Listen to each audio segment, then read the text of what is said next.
Igbo verb drill. Topic: ịgba egwu. To dance in Igbo.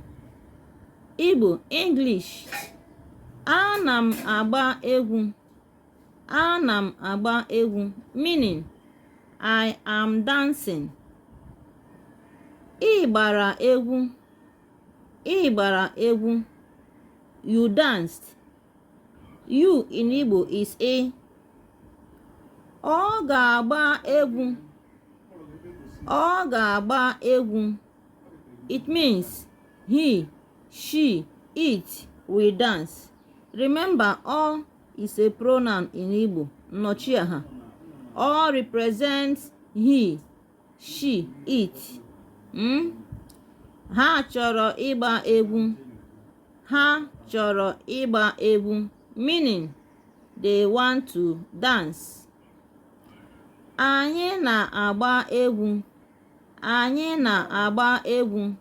We are dancing. Anyị agbachala egwu. Anyị agbachala egwu.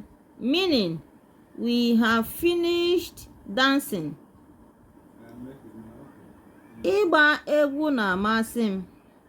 Ịgba egwu na-amasị m. Meaning, I like dancing. Ị na-agba egwu. Ị na-agba egwu. Meaning, are you dancing? Ọ maghị ka esi agba egwu. Ọ maghị ka esi agba egwu. He or she doesn't know how to dance. Anyị na-agba egwu ugbu a.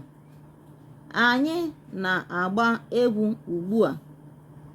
We are dancing now. Unu agbachala egwu. Unu agbachala egwu. Have you all finished dancing? Ha ga-agba egwu ọzọ. Ha ga-agba egwu ọzọ. They will dance again. Like and share our videos, guys. Subscribe to our channel. Follow us for more. Bye.